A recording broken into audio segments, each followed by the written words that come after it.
और हर नतीजों के सीजन में वरिंदर बंसल आपके साथ जुड़ते हैं 9:35 पर नतीजों का पूरा इन डेप्थ एनालिसिस लेकर, जिसमें न सिर्फ इस बार के नतीजे बल्कि पिछली कुछ तिमाहियों का कैसा ट्रेंड रहा है, मैनेजमेंट की कमेंट्री क्या है, नतीजों में विस्तार से क्या कुछ देखने समझने की ज़रूरत और आगे के लिए क्या डायरेक्शन मिल रहे हैं, ये पूरा का पूरा विश्लेषण आपको मिलता है वरिंदर की तरफ से। वरिंदर, गुड मॉर्निंग, बहुत बहुत स्वागत है इस रिजल्ट सीजन में एक बार फिर से आपका। उम्मीद करते हैं कि इस रिजल्ट सीजन में भी आपकी जो डीप इंसाइट है उसका फ़ायदा हमारे दर्शकों को मिलेगा। पहले, क्योंकि आज पहला दिन है, तो एक बार ज़रा मैं इस पूरे सीज़न से शुरुआत करना चाहता हूँ। इस सीज़न में क्या कुछ इम्पोर्टेंट चीज़ें हैं जो आपके रडार पर हैं? Good morning sir, I hope my voice is clear to you. जी, आप दिख भी स्मार्ट रहे हैं एकदम। ओके, लगा हो गया शायद थोड़ा सा। जी जी, आवाज़ आ रही है आपकी जी। ओके ओके, ठीक है सर, धन्यवाद। सबसे पहले आई डोंट नो, मेरे ख्याल में यू हैंग हो गया, but as always like many quarters, आपका बहुत बहुत धन्यवाद। जी का बहुत बहुत धन्यवाद कि मुझे ये मौका मिलता है आपके पास आने का और मुझे खुद को सीखने का। तो इस रिजल्ट सीजन में सर, अगेन मैं बुरे रिजल्ट नहीं दूंगा। आई थिंक अच्छे नतीजे तो पता है सबको कि अभी कौन कौन सी कंपनी के अच्छे नतीजे आने हैं, but I think this will be a very tricky earning season. मैं बोलूंगा कि आप मुझे बुरे नंबर दो, आई थिंक अपॉर्चुनिटी वहां पे मिलेगी जहां पे बुरे नंबर आएंगे। वो ऐसी जगह है जहां पे आपको बहुत अच्छी कंपनीज इस बार मिल सकती है। जहां पे आपको आंखें रखनी है, कान खुले रखने हैं कमेंट्री पे, और वहीं पे आपको पैसा बनेगा ज्यादा आगे जाके। केमिकल सेक्टर एक ऐसा सेक्टर है सर जहां पे मैं बहुत बहुत क्लोजली देख रहा हूँ, जहां पे Q2 खराब ही रहेगा। अब मैं बार बार बोल रहा हूँ, बट आई थिंक Q3 या Q4 से आपको रिवाइवल चालू हो जाएगा। तो एक ऐसा सेक्टर है जहां पे आपको नजर रखनी है। दूसरा रियल एस्टेट है सर। रियल एस्टेट में आपको नंबर्स डिफरेंट दिखेंगे, बट कुछ कुछ कंपनीज जो शायद खराब नंबर आएंगे बिकॉज उनका वो परसेंटेज ऑफ कंप्लीशन मेथड से नंबर आता है। Q3 और Q4 बहुत जबरदस्त होगा sir. Textile again, export data जो आया सर, कोई ज्यादा अच्छा डेटा नहीं आया, वेरिड डेटा है, but I think more than the Q2 numbers everyone is watching out for कि यूके एफटीए का क्या होता है। ये तीन चार ऐसे सेक्टर्स है सर जो थोड़े से इग्नोर्ड है, थोड़े से ऐसे हैं कि जो लोग देखना नहीं चाहते हैं। वहां पे मेरी नजर ज्यादा रहेगी। शुगर इस बार अच्छा रहेगा सर मेरे हिसाब से। जो इन्वेंट्री है, जो लोगों के पास इन्वेंट्री पड़ी है, 31-32 रुपए पे इन्वेंट्री पड़ी है, अभी भाव 38-39 हो गया है, तो आपको इन्वेंट्री गेंस दिखेंगे तो शुगर के नंबर्स अच्छे आएंगे। बैंक्स में फिर भी थोड़ा सा निम का प्रेशर कंप्रेशन रहेगा रहेगा सर। आई थिंक वो सबको मालूम है कि इंटरेस्ट रेट जिस तरीके से बढ़ रहे हैं, तो निम का कंप्रेशन रहेगा रहेगा। So not very excited about financial this time. Okay, तो 3 छोटे सेक्टर हैं जहाँ पर बड़ी वरिंदर की एक्सपर्टाइज भी है, महारत भी है और बहुत क्लोजली ट्रैक करते हैं। इस स्पेस में उनकी बहुत सारी स्टॉक्स में रिकमेंडेशन भी है जहाँ पर उनको बहुत ही मजबूत नंबर्स आते हुए दिख रहे हैं। पहला तो है रियल एस्टेट। आपने देखा भी क्वार्टरली अपडेट इतने मजबूत आए हैं, तो वहाँ पर रिजल्ट्स आपको बहुत स्ट्रॉन्ग आते हुए दिखेंगे। तो रियल एस्टेट कंपनियों पर नज़र रखिए अच्छे नतीजों के लिहाज से, ये एक बहुत ही बढ़िया स्पेस हो सकती है। दूसरी स्पेस है टेक्सटाइल्स। यहाँ पर भी बहुत ज़्यादा माहौल अभी अच्छा नहीं, लेकिन उसमें भी कुछ कुछ कंपनियाँ ऐसी हैं जो बहुत बढ़िया कारोबार कर रही है और उस सेक्टर में भी आपको अच्छे मौके मिल सकते हैं रिजल्ट्स के लिहाज से और निवेश के लिहाज से, वो भी एक स्पेस है। शुगर कंपनियों के लिए ग्लोबली माहौल अच्छा है, शुगर की इन्वेंट्री इनकी बेहतर लेवल पर है, त्योहारी सीजन भी है, डिमांड भी अच्छी खासी होती दिख रही है। और आप देख ही रहे हैं किस तरह से सरकार शुगर कंपनियों पर कंट्रोल करने की कोशिश में लगी हुई है। सबसे स्टॉक मांगे जा रहे हैं, नहीं तो एक्सपोर्ट्स पर बैन किया जाएगा। मतलब इसका मतलब क्लियर कट है, घरेलू डिमांड स्ट्रॉन्ग है, प्राइसेस फर्म है, और ऐसे में शुगर कंपनियों के लिए भी मामला थोड़ा सा तेज़ी का जो बन सकता है उस पर भी आपको नज़र रखनी है। तो 3 सेक्टर तो एकदम खास हैं ही, और बाकी एक मैन्युफैक्चरिंग वाली जो थीम है वरिंदर को लगातार से पसंद है, वो तो अपनी जगह ही। हाँ, कहाँ कमज़ोर नतीजे आ सकते हैं वरिंदर बता रहे हैं, बैंक्स, ये है वो स्पेस जहाँ निम्स पर, नेट इंटरेस्ट मार्जिन पर आपको रखनी नज़र, यहाँ थोड़ा सा झटका लग सकता है। आइए बढ़ते आगे, वरिंदर है तैयार, इस नतीजों की सीजन की शुरुआत करते हैं। इस वीकेंड पर जो रिजल्ट्स आए, वरिंदर बताइए उनमें कहाँ कहाँ आपकी नज़र है? सर एक और पॉइंट ऐड करना चाहूंगा कि मुझे नहीं लगता कि रेलवे कंपनी से जो रिलेटेड कैपेक्स के लोग बात कर रहे हैं और बहुत बहुत ज्यादा एक्साइटेड है, उनके नंबर्स कोई ज्यादा अच्छे आएंगे। मंथली डेटा आता है सर रेलवे वैगन्स का, वो कोई बहुत ज्यादा अच्छा डेटा नहीं आ रहा है। सो उस पर थोड़ा सा ध्यान रखिए कि वहां पे नंबर्स कोई ज्यादा अच्छे नहीं आने की उम्मीद है। और कुछ कुछ कंपनी सर वैल्यूएशन 40-50-60 टाइम का हो गया, जहां पे वो डिसअपॉइंटमेंट आ गया सर, जहाँ पे वैल्यूएशन बहुत ज्यादा है, वहां पे प्रॉब्लम बहुत बढ़ाने वाला है।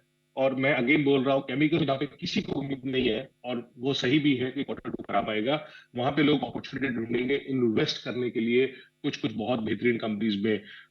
तो इस पे नजर रखनी चाहिए सर। और मेरे ख्याल में इस बार ग्लोबल रिजल्ट्स बहुत जरूरी रहेंगे सर, कि ग्लोबल किस तरीके से कर रहा है, because I think issue India का नहीं है सर। आई थिंक एक ऐसा टाइम आ रहा है कि जहाँ पे इंडिया अकेला ही है जो बहुत अच्छा कर रहा है। इशू जो ज्यादा आ रहा है वो आ रहा है कि हाँ भी ग्लोबल में क्या हो रहा है, यूएस में क्या होगा, यूरोप में क्या होगा। I think that is more important also. तो ग्लोबल रिजल्ट्स पे थोड़ा सा ध्यान रखना चाहिए। आपने देखा किस तरीके से आईटी जब चालू हुआ, तो चाहे वो कोई भी था, इसी प्रोसेस जो भी था, जिसके नंबर्स आए तो खराब नंबर्स ही आए, हेडकाउंट रिडक्शन हो रहा है जो अच्छी बात नहीं है। तो सर जो वीकेंड पे रिजल्ट्स आए, आई थिंक ग्लोबली जो 3-4 बैंक्स के नंबर्स आए हैं वो जरूरी थे। जेपी मॉर्गन हुआ, वेल्स फार्गो हुआ, सिटी ग्रुप हुआ, ब्लैक रॉक हुआ, इन चारों के नंबर्स आए थे। आई थिंक चारों के नंबर्स अच्छे आए, कोई खराब नंबर्स नहीं आए। बट सर नंबर्स अच्छे आने के बावजूद भी you didn't see huge spike in the stock prices, I think because वो डिस्काउंटेड है। इवन अपनी मार्केट में ये होने वाला है सर कि नंबर्स अच्छे आएंगे बट आपको भाव नहीं दिखेगा बहुत ज्यादा रिएक्ट किया है। भाव वहीं पे ऊपर जाएगा ज्यादा जहां पे उम्मीद नहीं है, और कहीं ना कहीं थोड़ा सा सरप्राइज एलिमेंट आ गया है। तो जेपी मॉर्गन का सर प्रॉफिट 35% ऊपर था, रेवेन्यू 22% ऊपर का। वेल्स फार्गो ने अपना गाइडेंस बढ़ा दिया। सिटी ग्रुप का नेट इनकम 22% ऊपर था क्वार्टर क्वार्टर। ब्लैक रॉक ने जो उम्मीद थी कि ₹8.5 के आसपास, $8.5 के आसपास ईपीएस करेगा, वो ऑलमोस्ट 11 किया। तो चारों के नंबर्स बहुत अच्छे हैं सर। बैंक्स के जो नंबर्स आए हैं, of course Tesla, Netflix, Alcoa, इनके नंबर्स वेडनेसडे को है जो जरूरी है। अदरवाइज जो नंबर्स अपने आ रहे हैं sir, to be very honest, not very very excited और एनी नंबर जो वीकेंड पे आए। डालमिया भारत सीमेंट में अभी कंसोलिडेशन चल रहा है सर। सीमेंट में हम उम्मीद कर रहे हैं कि अगले क्वार्टर से आपको वॉल्यूम और थोड़ा प्राइसिंग भी ऊपर दिखेगा, बिकॉज प्राइस हाइक्स अभी लिए हैं इन्होंने, तो उसका इंप्रेशन जो है, उसका जो इम्पैक्ट है आपको क्वार्टर थ्री से दिखेगा। Otherwise Dalmia Bharat cost cutting हो रही है इसलिए अबीटा ऊपर जा रहा है। तो अगर देखो तो उनका वॉल्यूम जो है सर वो 6.5% बढ़ा। आई थिंक मार्केट में उम्मीद थी कि 9 से 10% ऊपर बढ़ेगा। रियलाइजेशन अभी भी कम है सर, 1.3% क्वार्टर क्वार्टर नीचे थी।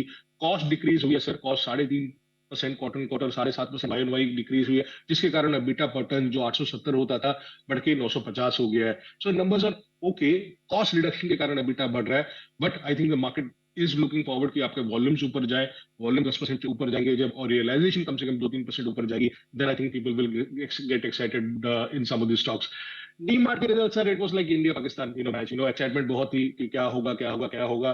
कहीं ना कहीं वो डांस क्यूब हो गया कि कुछ हुआ नहीं है। अब डीमार्ट अगेन ग्रॉस मार्जिन हुआ, एबिटा मार्जिन हुआ, they were lower than what people were expecting. And मेरे ख्याल में सबको मालूम है कि महंगा स्टॉक है, बहुत महंगा स्टॉक है। बट क्योंकि लो लिक्विडिटी है, लो फ्लूट है, तो चलो जिस तरीके से स्टॉक चल रहा है, जिस तरीके से चल रहा है, यहाँ पे जो general merchandise and apparel category है सर, वहां पे प्रेशर है, रिकवरी वहां पे वैसी नहीं हो रही है जैसे उम्मीद कर रहे थे लोग। और दैट इज द रीजन जहां पे आपका ग्रॉस मार्जिन और एबिटा मार्जिन कम है। वैल्यूएशन का तो बात ही नहीं करूंगा सर, आई थिंक आपको सबको पता है कि वैल्यूएशन 100 टाइम्स के ऊपर ट्रेड कर रहा है। Texmaco rail and engineering sir, yes I know कि the stock is up, but honestly I was not too much excited about the numbers. I think जो स्टॉक ऊपर है, it is more due to the demerger announcement what they have made. I think वो demerger announcement सबको मालूम था कि आएगा आएगा, आज नहीं तो कल आएगा आएगा। So that is there. But in terms of numbers, sir, again, I have not seen that kind of numbers coming in from the company जो हम उम्मीद कर रहे थे हो जाएगा। स्टेबल सेट ऑफ नंबर्स है, मार्जिन 11% के आसपास है। अगर आप ग्रॉस प्रॉफिट देखें तो क्वार्टर क्वार्टर कम हुआ है, वाई एंड वाई ऊपर गया है, सेल्स ऊपर गई है, Y and Y, because base बहुत कम था। तो आई थिंक वो मालूम था सारे का सारा। बट जिस तरीके से वैल्यूएशन है सर, उसको जस्टिफाई करने के लिए I think they have to work more and more in terms of execution. But as said, I think personally market excited because demerger announce हुआ है। और Som distillery sir, I don't know, but I think a lot of people are getting very excited about this company. Numbers दिख नहीं रहे हैं।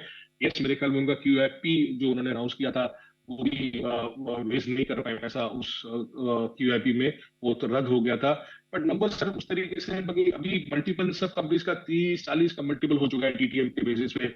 Cell 36% down थी quarter quarter, gross profit down था, EBITDA 44% down था, मार्जिन 11-12% पे है। तो कहीं से वो नहीं दिखा रहा सर कि नंबर्स बहुत अच्छे आए हैं। सोम डिस्टिलरीज के एक्साइटमेंट ज्यादा है पर नंबर्स उस तरीके से नहीं आया है। सो हालांकि result season started on a very tepid note. We have to wait and watch sir कि जहां पे आपको मैं बता सकूं कि हाँ सर नंबर्स बहुत अच्छे हैं और वैल्यूएशन भी सस्ती है, या रिजल्ट्स खराब थे बट आगे जाके उम्मीद है कि नंबर्स अच्छे से ज्यादा आएंगे उन कंपनीज पे। सो अभी तक ठंडा है सर, अभी तक कुछ ज्यादा एक्साइटमेंट नहीं है। ये है आपके लिए नतीजों का सीजन। लेकिन हाँ, ज़्यादा एक्साइटमेंट से याद आया वरिंदर, आपने कहा कि डी मार्ट के नतीजे इंडिया पाकिस्तान में जैसे बहुत हाइप बहुत है, तो इंडिया पाकिस्तान वाला तो बढ़िया ही हुआ, उसमें क्या खराबी थी? डी मार्ट में चलो मान लिया, इंडिया पाकिस्तान में तो कोई बिल्कुल परफेक्ट था। पैसा फॉरवर्ड कर दिया सर, देखा तो हमने था। ऐसा आपने 100 ओवर का दिया था, बट देखा 60-70 ओवर ही देखा था। लोगों को उम्मीद थी कि अच्छा। लास्ट बॉल तक कुछ ना कुछ ऐसा हो, कुछ ना कुछ ऐसा हो। लोगों का खाना आया तो मैच खत्म हो गया। हाँ, ये बात सही ये है, बात पैसे सही है। पूरे मैच के दिया। ये तो दुख हमको होना चाहिए, आप तो घर से ही देख रहे थे। हमारे को रिफंड मिलना चाहिए था थोड़ा, 40% का कर दे। एक्चुअली ये तो पिची है ना रोहित शर्मा के लिए जैसी थी। हाँ। पहले बैटिंग लेके 10 और आराम से निकालते हो अपने, और उसके 350, बाद जो 400 बनाते 30-40 ओवर में जो शर्मा जी गियर चेंज करते हैं और जो मारते हैं, ये 150-200 रन लायक पिच थी उनके लिए। हाँ, उनके पर्सनल वैसी पिच थी बिल्कुल। और क्या फॉर्म में थे। चलो, बात तो पॉइंट वेल टेकन। ये है एक डीप रिसर्च एनालिसिस। बिल्कुल। वंडरफुल।